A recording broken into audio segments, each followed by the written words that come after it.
She is back and she is ready. I realized that I was on mute.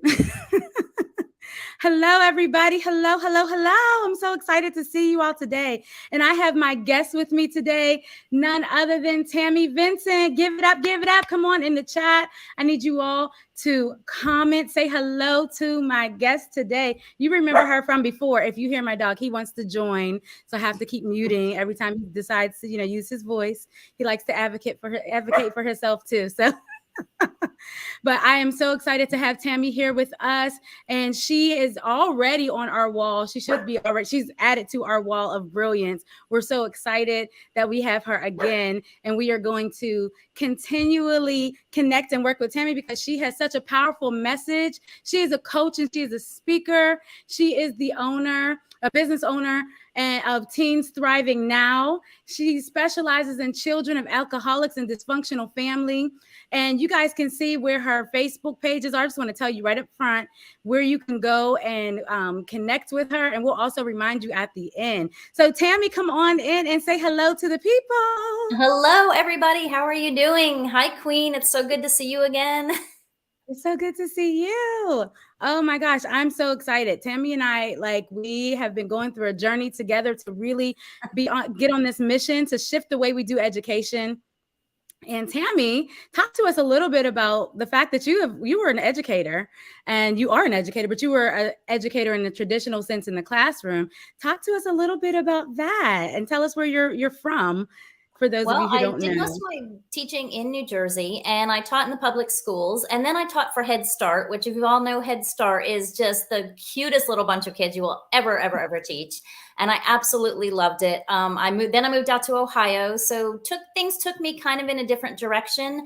And the whole time it was just weighing on my heart that while I was teaching, I came across so many children that it was like flashing back to my childhood. And I just realized how many kids out there were struggling. So I've changed my mission, gone a different direction, and it's all about the kids. Yes. Well, you said how many children were struggling. Talk a little bit more about what resonated with you when you were like, wait a minute, I need to shift my mission. Like, where did that come from? Give us a little bit, some of the challenges that you faced with that. Well, I just, when I was a child, I remember I mean, I had a rough childhood. I'm not going to lie. It was pretty traumatic, pretty challenging to say the least. And when I was teaching, I remember seeing kids and I could see the look in their eye, and it was kind of like an empty hollow. It was, some were shy, some were acting out, some were, the head on the desk, and just all these things that I can remember. I remember looking at them thinking, that was me when I was a kid. That was me when I was a kid. And, I wonder what's wrong. I wonder what's eating at them. I wonder what's getting to them. And, I tried while I was in the classroom to just be that, that mentor, that friend, that to everybody, and just to get them to open up and everything else. And then when I came out of the traditional classroom, I was like, there's got to be a better way. Teachers right now are so stressed with curriculums and just, by the book, everything's got to go timing, and just so pushed. And so, teachers are stressed too. So it's hard to, sometimes you got to step back and look at it from the outside and say, what's the big picture?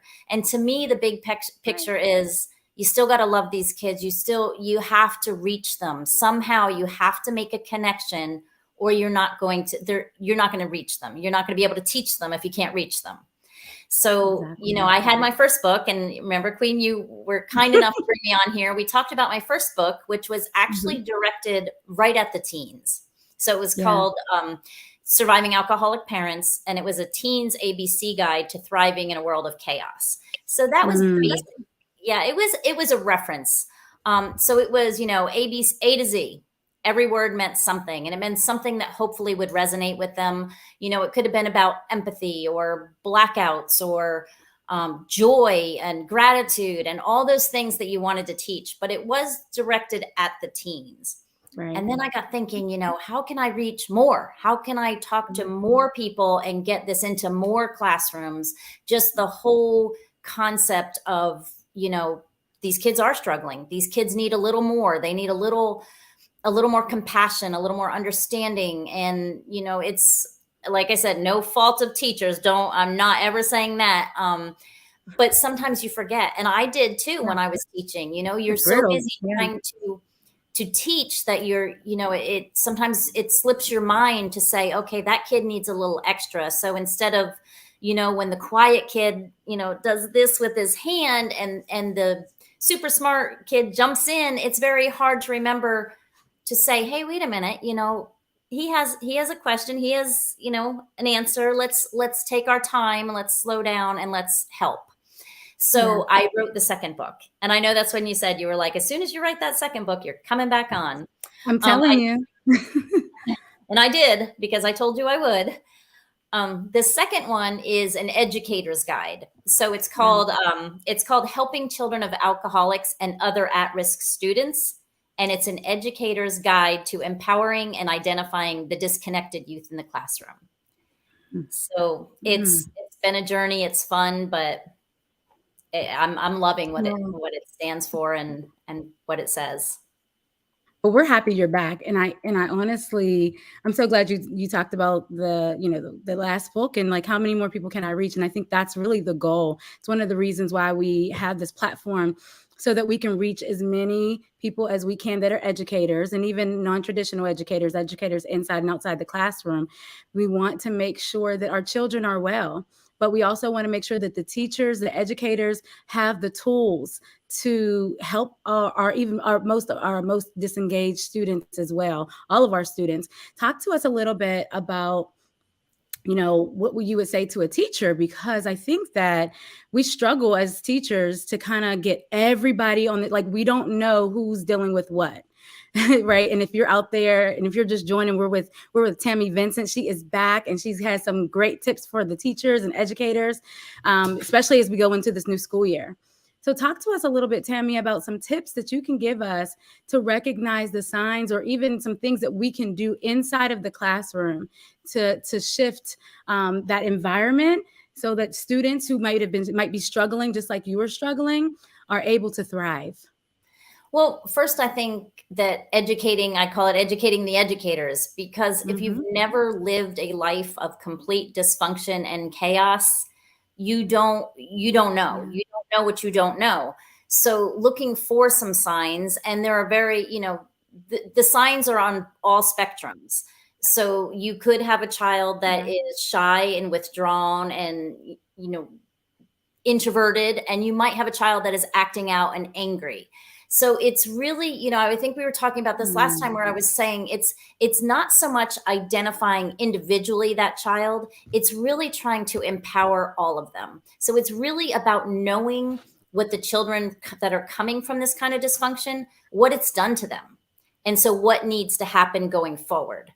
So the 2-second version of it is that literally when you grow up in this kind of dysfunction, whether you have an alcoholic parent, or whether you have been homeless, whether a drug addict in the family, a suicide, a divorce, anything like that, it takes a toll on their little psyches. So what it does is it implants and it incorrectly reprograms their self-identity, is basically what happens. So these children have been emotionally abandoned. So they have very little self-esteem. They have very little, sometimes they have huge attachment issues where they can't trust. They don't trust. They don't, they've been told, don't talk, don't tell, don't share, lots of family secrets and everything. So a lot of it is just, treating them all as if something could have happened. So you want to build up that sense of identity, that self-esteem, that, just that joy, that little child, and let them be a child. Sometimes, I used to say when I was in first grade, sometimes that was the only safe place these children had. Yeah. So it's very important that educators, they create that that safe space. I know, right. I don't know what it's like now in the classroom, but I know we had group hugs every morning. I don't know if that's okay now, but I still probably would do it. But, sometimes that was the only time of the day those children were hugged. And, that breaks my heart, because that is how we feel loved. Children want to feel loved and heard and validated and just attached. And so we need to give that to as educators, because we technically are with them more hours than their parents are a lot. Yeah, For sure. absolutely. Absolutely. Tammy, thank you so much. I really appreciate you giving those tips, because it is difficult. And yes, we still have, well, it's even more difficult now because it's hard, like touching, all that, those different things. It's like, we have to be leery. But I think you hit the nail on the head when you talked about setting that atmosphere.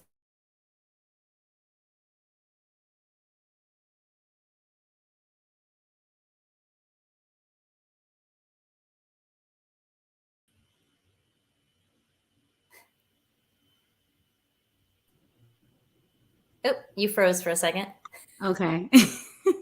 Can you hear me? Yeah, Hi. I can hear you now. Okay. I don't know what happened, but having it be a safe and loving and caring space.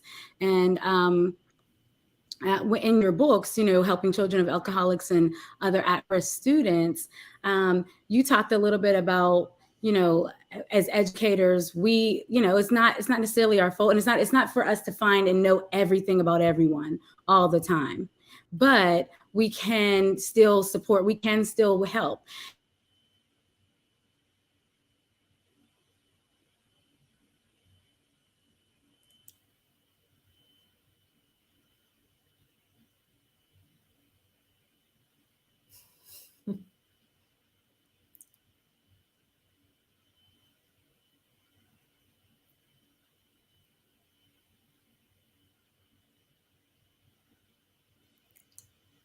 I hope I didn't lose you, Queen. So she should be coming back. So if you can hear me and you can't hear her, not sure what's going on here.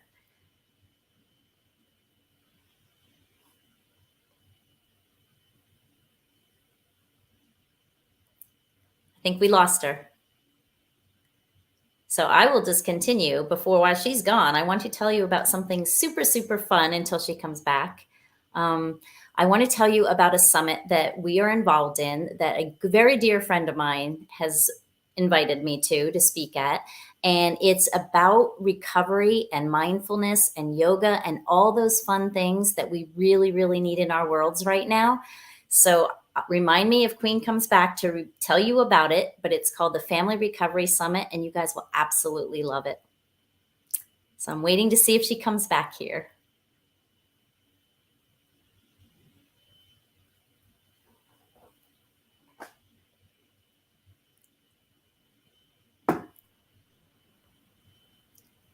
We are back, guys. I'm not sure. We're having some connectivity issues. I know there's been some, it's been out cutting that in and out today, which is so weird.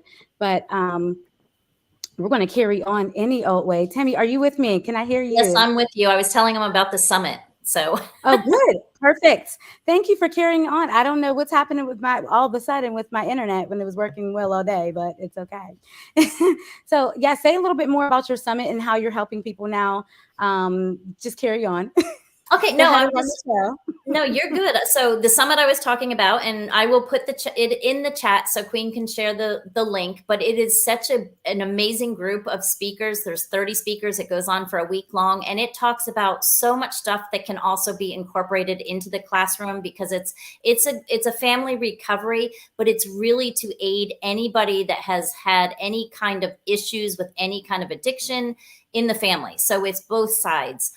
That's part of what my push is to eradicate the stigma that comes along with dysfunction and with alcoholism and drug addiction and all of that stuff.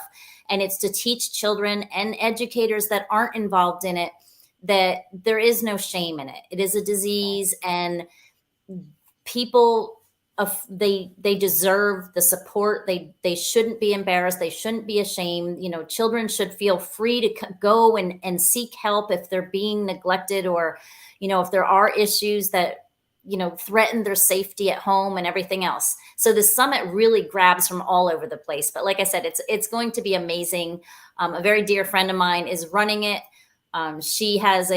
She's a yoga instructor, and she is also very involved in recovery and addiction with certifications and everything. And she brought in some really neat guests. So I talk about that just to say, because what I deal with is not only alcoholism. I mean, that happened to be my particular story. So that is what I am very familiar with. But honestly, in today's day and age, it's anything that does trauma to these little children's psyches, anything that really just beats them down mentally and emotionally. It takes all of us to fix it.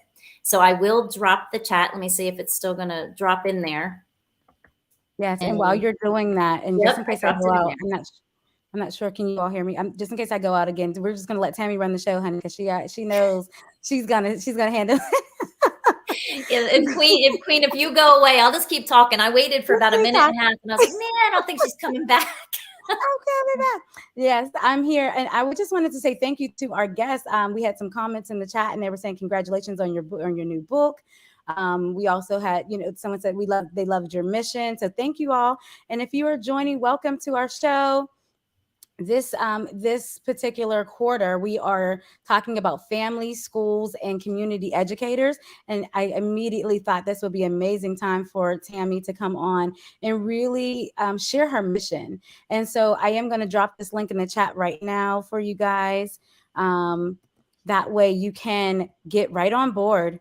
Okay. And then also Tammy mentioned about her books, and you all can definitely connect with her and her mission and her books from her website. And so you can also even drop your website. I had it on the screen earlier. I'll share it before we leave today, but I want you all to really support this. This is something that's really near and dear to my heart when it comes to being able to support all of our students. We may not have the same stories, and we may not know how, have all the answers, but when we are connected with specialists and people who have gone through some of these things, like Tammy, we definitely can have a brilliant and a better school year where we can really make a difference and an impact in our students' lives. So Tammy, I want to pause and I asked you about what is inspiring you today, right? What is inspiring you? Like what songs are inspiring you? And the one that really touched my heart that you said was inspiring you was Katy Perry, Resilient. Talk to us a little bit about being resilient. Our topic is talking about overcoming adversity and teaching that self-love to our students. But why does that resonate with you? Because I feel like it's the key. Everything, when you are born beautiful, this divine creature with such a shining bright light inside of you, and it's external factors that literally blow that flame out and just beat you down, and things they come at you over and over and over again.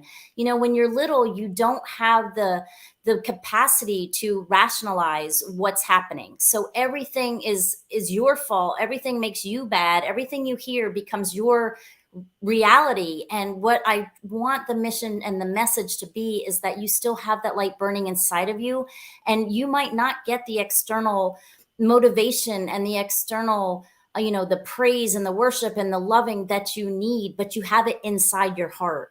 So, right. That is what I want to speak to children about and speak and just teach, because I had to be resilient. I had to be super, super resilient. I mean, when I look back at some of the things, I lived my whole life, first half of my life in survival mode. And a lot of children live in survival mode. And when you live in survival mode, it changes the way you look at the world. So my message and what we need to get across to these children is, life is tough. Life is hard. I mean, it doesn't, but you have it in here. You have it in your heart and in your soul to be the most amazing, brilliant, perfect being that you were born. I laugh at the song Resilience because I actually had heard the song, and I love the song in general, but then one of my very dear friends posted a thing on Facebook, and it was literally this beautiful purple flower coming out of a crack in the sidewalk. And that's basically what Katy Perry's song Resilience is about. It's about, busting through the cracks and becoming your own beautiful version of what you are. And the fact that no matter how bad you think it is, there is always hope on the other side. Always. There's always hope, but you have to believe in it. You have to, you have to be fed that, like I said, every child wants to be heard, seen, and validated. Unfortunately, they don't all get that. And because of that, there has to be, I feel like there has to also be this message of, you got to do it on your own because it's in your heart. You have it in there.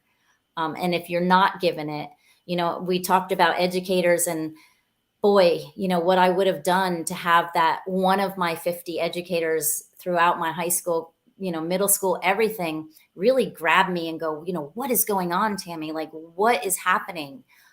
Because at that point I would have told them, but it didn't happen. So I had to come up with my own form of survival and resilience.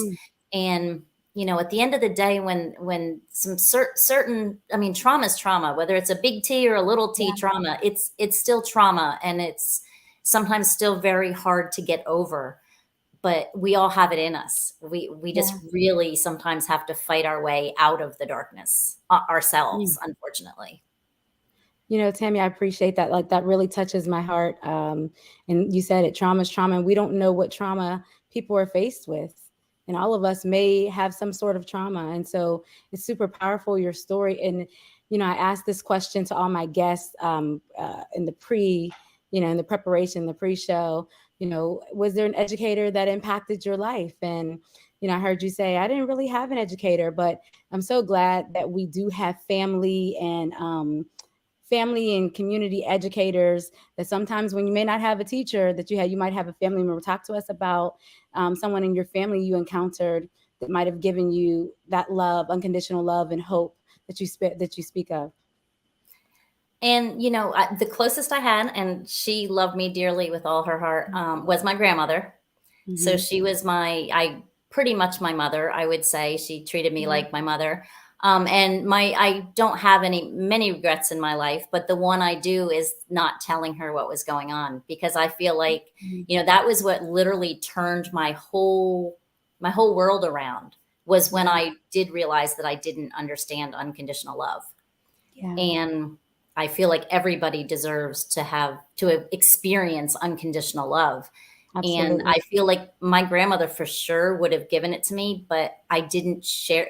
I feel like she didn't really know the real me. Does that make sense? I didn't share all the stories. I didn't tell her. I didn't tell her the good, the bad, the ugly. I didn't tell her all those things that she would have been there and supported me for. Yeah. But she was definitely, nearest and dearest person in my heart forever. Like, always will be. Yeah. So, and that's why that was part of my mission too, is, I wanted to be that teacher. I had a little girl when she was in my first grade class, and she was really going through a hard time. And we used to have these fun little activities we used to do. And about 14 years after I had her in my class, she messaged me, and I'll never forget. She said, Ms. V, why aren't you teaching? That's crazy. And then she said, I just want to thank you, because if it wasn't for you and your magic mailbox, I don't think I would be here today. Aww. And my heart melted. And I was like, everybody should want to be that teacher. Yes. Every single person should want to be that educator, whether you're in the church situation or summer camp, or it doesn't matter. When you're dealing with a child, you can make a difference in a life. And everyone is an educator. Everyone can be an educator. I love, Tammy, I love that you said that. Everyone. We are all educating that is the whole portion for my mission, is that we're all educating somebody somewhere. And so even though your student said, I wish you were still teaching, you really are still teaching, but it's just a different way. And I want to hear more about this magic mailbox. Oh. It is actually one of my most fun projects I had. When I was teaching, I actually realized that there were children that had a lot of questions, and probably and they weren't going to ask them. When you're hurting, scared, lonely, afraid, you don't ask questions. So I set up a magic mailbox in my first grade classroom, and I let them decorate it. It was ugly, not going to lie. It was pretty hideous, but they did it, and it was joy. But they could put questions in there. Now, granted, it was first grade, so a lot of times they had people write them for them, or they just drew something. And then every morning while we were unpacking our shoes or, our stuff, putting away our lunches, we would discuss what was in the magic mailbox. Well, I was actually feeding the magic mailbox with the questions that I thought they needed to hear the answers to. And so it was amazing what goes, and it was anonymous. So nobody knew who put the questions in the mailbox. But you could see them looking around like, oh, I wonder who needs that. And it was like they all created this like magical bond. Like all of a sudden they were this support group for each other because they could tell who asked the question. The head would go, or who needed it, because the head would go down, even if I was the one that put the question in there. Uh-huh. So when I taught, even like when I stopped teaching and I was getting my master's in special education, I went back and I substituted for many, many years. So I would take it into the high school with me, my magic mailbox, you know, and it was, and I would be like, come on, guys, humor me. I'm like, I humor you guys all day long. The least you can do is like have fun with my magic mailbox game. And boy, there so much, like so many honest, open discussions came from that. It brought out a level of trust in these children with each other, with me, I just feel like it just really kind of, it was stuff they needed to know, but they would never have asked. So I do want to start. I have actually a magic mailbox somewhere around here. Oh, it's in my closet now. But I made a new magic mailbox because I really want to start that as a nonprofit down the road, you know, and have it in all the schools. Everybody should have a magic mailbox, because even though there is a safe place in all the schools and there's a place they can go when there's guidance counselors and stuff, children don't always feel safe and they're afraid and embarrassed to go into that room or to be labeled that child. And it's an outside anonymous support system is what I want to create for them. Yeah. So I love that. I kind of want you to go find your mailbox and show it to us. I'm just saying. I wish I had. I wonder if I have it in here. Let me see. Well, while she's looking, I'm going to take you guys to a quick commercial, and I'm going to make sure that, you know, I'm going to have any more tech issues either. So are you going to pause me? I'm going to run, go get it. Yep. I'm going to pause you. Guys, I'm so excited that we have Tammy back here again. It's just really awesome to have these tips and strategies to support even our most at-risk students and educators. You can do this. You can do it. You have support. We are here for you. So here's a little quick commercial for you all once it comes back up. And we are having a summit that's coming up, and I will be, she doesn't really know right now, but she might be speaking as well at one of our summits that we have. So on our panel. So here you go.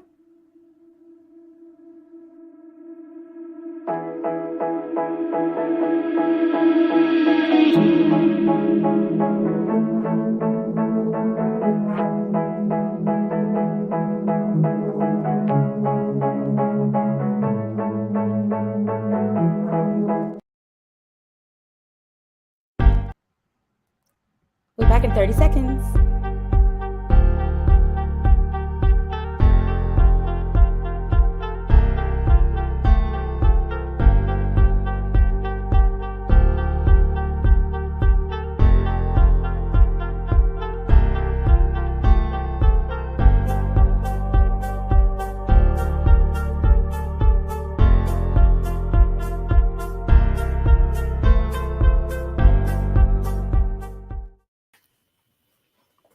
Okay, you're gonna laugh.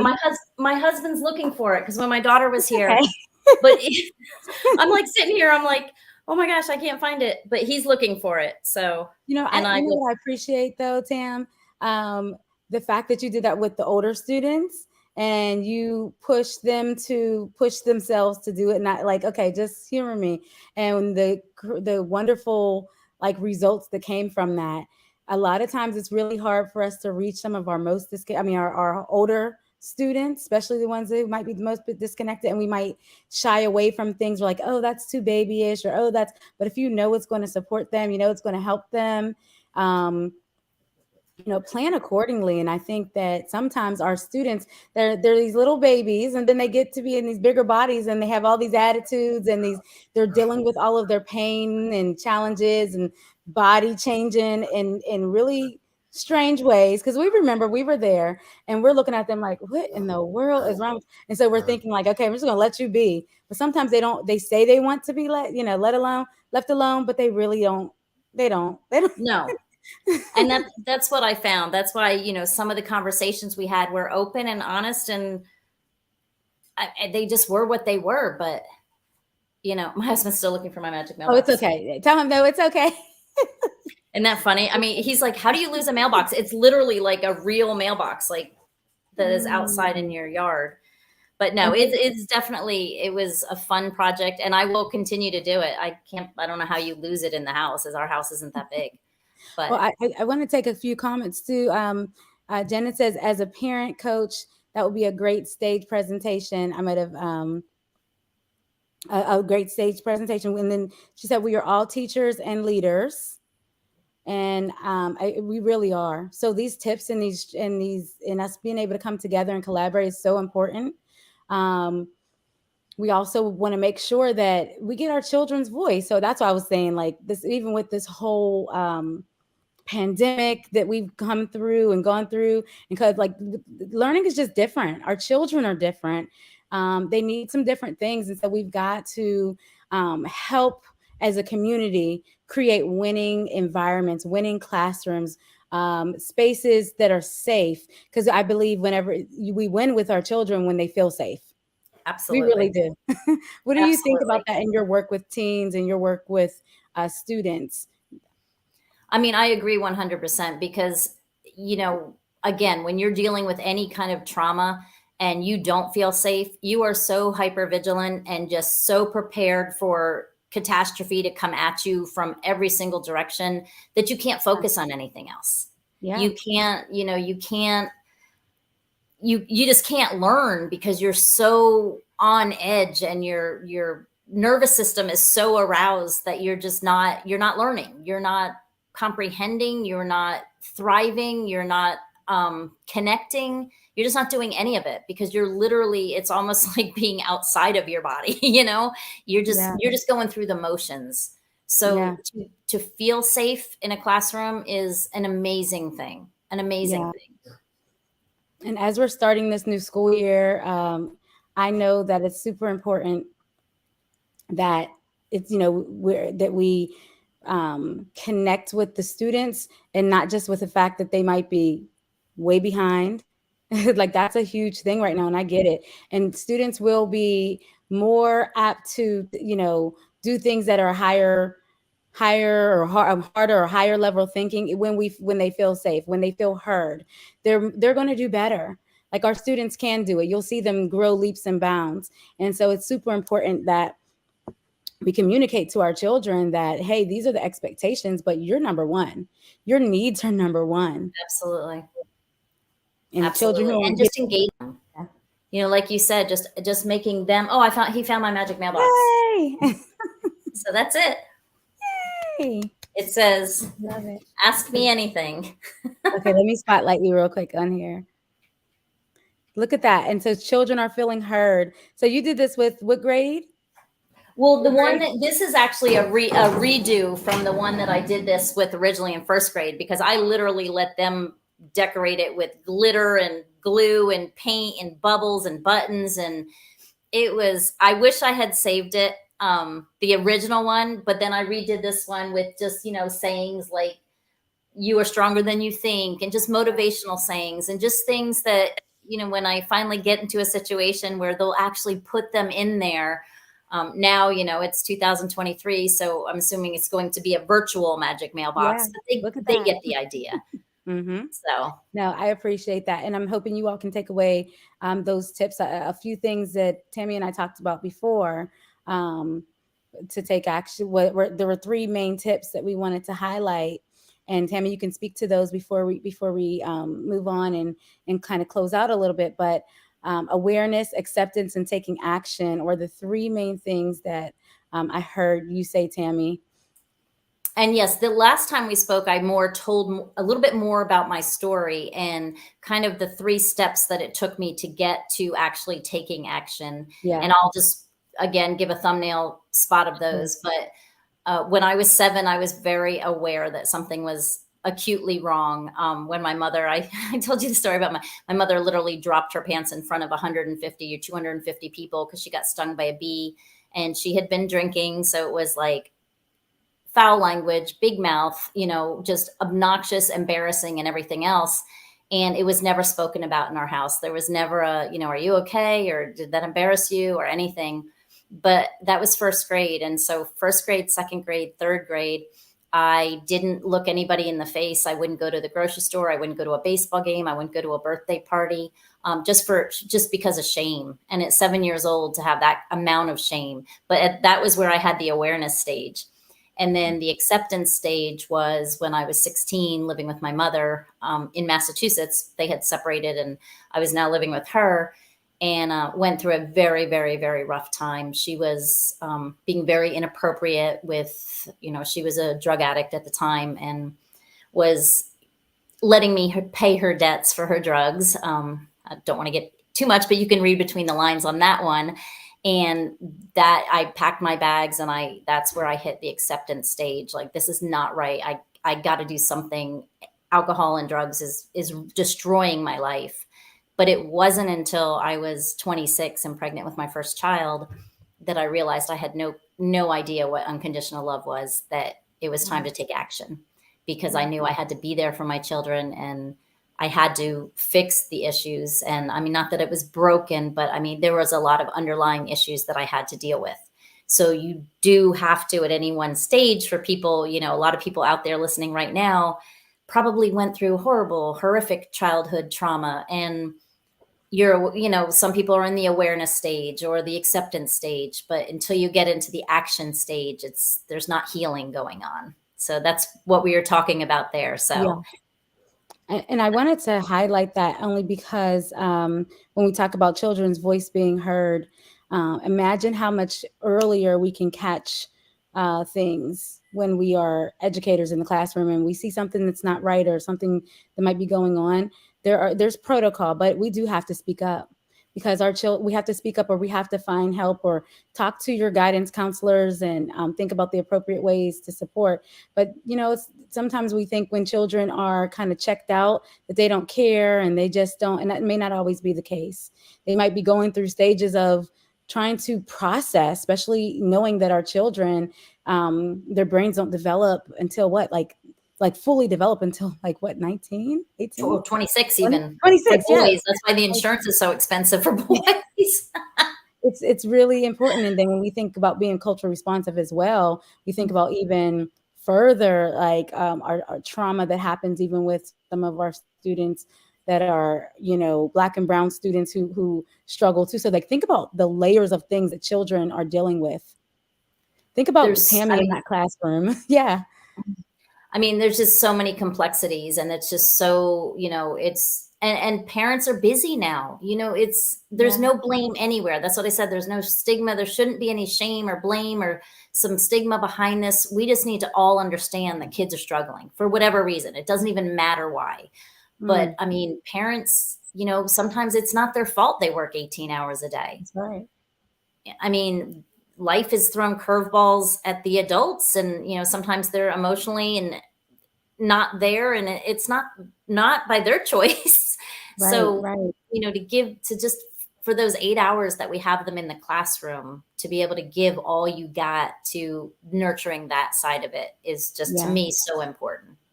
Well, I appreciate you, Tammy. I appreciate your mission. And I know you talked to everyone a little bit earlier about speaking on a stage that's coming up. And so I just want to remind you all, if you're listening, that once again, I want to thank you. And I want to remind you all that this work is, we're not in this by ourselves. And so Tammy she speaks on stages. She has 2 books. She's well equipped to educate and support. So I'm encouraging you all to go to her website. She is here to serve you. She would love to talk with you guys very soon, especially at that summit. So I'll go and find my link for the summit again. Here it goes. Come on and connect with her there. I also put it in the chat earlier. So please go to her website. You can get both of her books on her website. I'm excited about Tammy's mission, because I know that we're going to be able to support more students. And then when we think about our students being well in the classroom and just ready to focus on learning and growing so that they can live really good lives, they need to talk. They need sometimes to talk. They need a space to feel like they're not like going to experience some of the trauma that they might experience in other spaces. And if we're home educators and you are people who are family, like, well, how do I help my children? I think a lot of it is modeling, talking to your student, Mhm. your children, your students, allowing their feelings to be okay if they feel sensitive. I know a lot of times people might say, "Oh, you're so sensitive," or "You're so," they might be sensitive for a reason. You never know that, and we all have that portion. But like really encouraging. What tips would you give families and parents and that can help the students and help educators?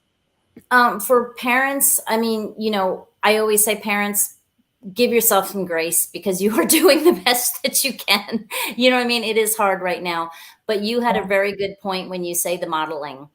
Just model good behavior, model positive self affirmations, model self care, some self compassion, and self love, because that is they don't know that. If they don't get it and they don't see it being done, they're not going to understand that. And the self care and the self compassion is a lot of the resiliency part. If you Yes. don't feel worthy or feel loved, you're not going to be able to convince yourself of it. You need to feel it. You need to Mm. truly feel it. So watching a good role model of that is super, super important. And like you said, the another big part of it is for the educators to be well. That's one of the things I Mhm. love about this summit, is a lot of it is self-care, because the educators, they're taking on the burden of a lot of these children. It's not like I'm not saying, they feel the stress, they feel the Yeah. pain, they feel some of that hurt. I'm sure there's many out there that go home just so completely exhausted and mentally overwhelmed because of what's going on in the classrooms, and they don't feel they can do anything about it. So taking care of themselves and being at their 100% top, health for themselves mentally, body, mind, and spirit all work together. And if one is out of alignment, they're all out of alignment. So I That's think right. that's a huge thing too, for parents and educators to be in alignment and to be, Yes. to be the best versions of themselves, so that Mm. they can properly equip the people that are looking up to them. Absolutely. Thank you, Tammy, for that. I appreciate you. And as we come to a close, I just want to challenge the audience and everyone who is listening. Yes, go to the summit. Yes, get the books. But I want you to also reflect, how do you educate? How do you educate in the home, at your job, so that we can really leave a legacy and lead with legacy, because our children are watching everything that we do. And it's not about us being perfect. It's definitely not about us being perfect, but it's about being honest and being truthful and say, "Hey, I'm struggling." They need to see how we're overcoming our struggles. They need to be able to feel like, they can help you. Like children are very insightful. Sometimes you're like, wait a minute. And so having those I always say community time at school with the kids, but even at home, like having time just for you guys. What's children really do imprint and make an imprint on our hearts and our lives, just like our puppies and stuff too. We have Yeah. I'm not trying to compare them, but I'm just saying, we really having that love and pausing, because life is difficult, but right in front of you, there are these beautiful, bright-eyed students and children who are looking to learn about the world, and we're teaching them, and we're not alone in doing it. So how do you educate where you're at? And I want you all to think about that, and think about what's your journey as you're going through. What's your journey? Because our children, like I said, are watching our journey. And so thank you so much, Tammy, for your mission, for your books, and for being able to just even offer to serve and support other people to be resilient and have that self-love as educators. Plant that in the classroom, and also planting it at home. And then we just want to remind everybody, your final words. Can you just say your message one more time? Everything you need, and I always say the same thing, it never changes, right? Is right inside of you, no matter what you think. God made you amazing. You just have to believe it. I always say that your life circumstances are not your life sentence unless you let them be. Mm, So you have to believe. that.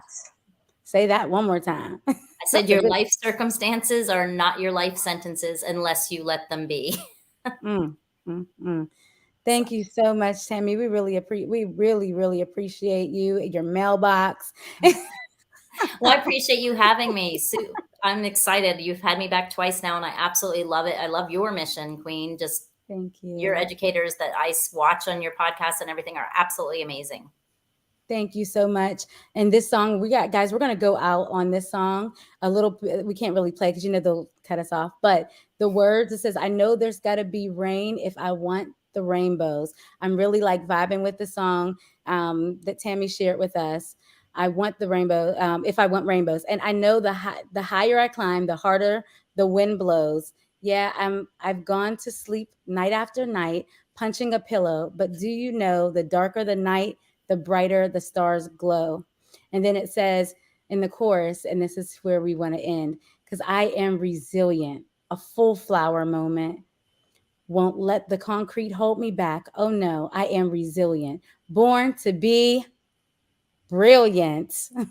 You'll see me grow right through the cracks. Yes, because you're going to watch the flower grow right through the cracks. So, Tammy, thank you for sharing how your blossom story, that it wasn't always rainbows, but you have emerged through the cracks, and for encouraging others to do the same. You could say your byes to people in your last words if you want to say anything else.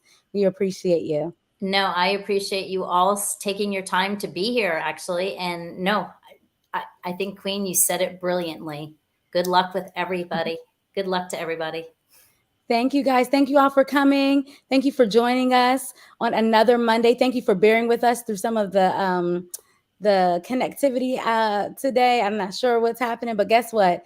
You guys are thebomb.com. Thank you for your comments. Thank you for your support. If you're watching this on hashtag replay, if you're watching this on the replay, put hashtag replay. Don't forget to reach out to Tammy. Don't forget to go and to her website to get both of her books.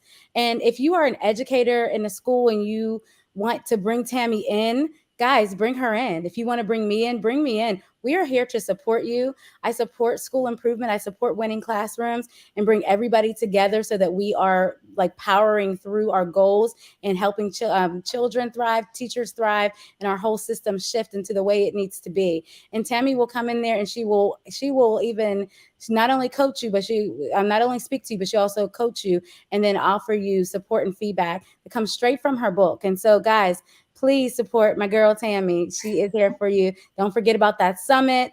And don't forget about our summit coming up as well. And next week, we have another brilliant guest. Say thank you to my guest, Tammy. Thank you.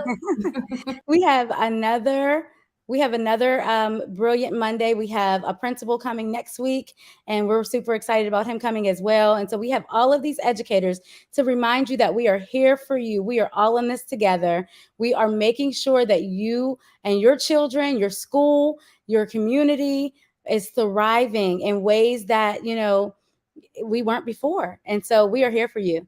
All these experts, you are not alone. You are not alone. We know that the numbers have said that many teachers are gone, they're ready, they're checked out, many educators are done, but there's work to still be done. There's still those beautiful babies waiting for us to help them create a winning life. All right, guys, thank you. We'll see you next time. And we'll talk to you later on Host and Brilliant.